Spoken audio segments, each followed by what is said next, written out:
வணக்கம், இது உங்கள் தினக்கதிர். தமிழ்நாட்டில் உள்ள அரசியல் கட்சிகளுடன் நடத்தப்படும் அனைத்து ஆலோசனைக் கூட்டங்களிலும் தனது கட்சியை உடனடியாக சேர்க்க வேண்டும் என்று இந்திய தேர்தல் ஆணையத்திடம் டிவிகே தலைவர் விஜய் 2 தனித்தனி பிரதிநிதித்துவங்களை சமர்ப்பித்துள்ளார். வாக்காளர் பட்டியல்களின் தற்போதைய சிறப்பு தீவிர திருத்தம் மற்றும் இந்த செயல்பாட்டின் போது டிவிகே எதிர்கொள்ளும் சிரமங்கள் குறித்து அவர் கடுமையான கவலை தெரிவித்தார். முதல் பிரதிநிதித்துவத்தில் டிவிகே ஏற்கனவே தமிழ்நாடு முழுவதும் தெரியும் மற்றும் நிரூபிக்கக்கூடிய இருப்பை உருவாக்கியுள்ளது என்றும் ஒவ்வொரு பிராந்தியத்திலும் வரவிருக்கும் தேர்தல்களில் போட்டியிட தயாராகி வருவதாகவும் விஜய் வலியுறுத்தினார்.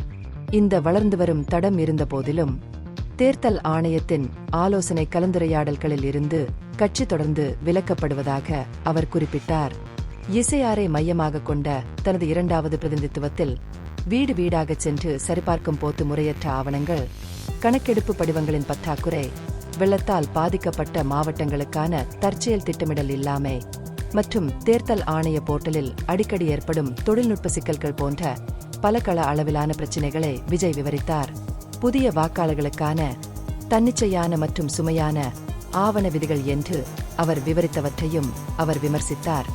பலபடி சரிபார்ப்பு செயல்முறை, அனாதைகள், புலம்பெயர்ந்தோர் மற்றும் தொகுதிகளை மாற்றிய திருமணமான பெண்கள் போன்ற பாதிக்கப்படக்கூடிய குழுக்களை விகிதாசாரமாக பாதிக்கக்கூடும் என்று எச்சரித்தார்.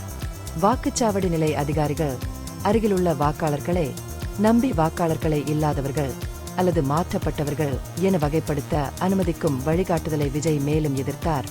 இது சட்டப்பூர்வ பாதுகாப்புகளை மீறுவதாக கூறினார்.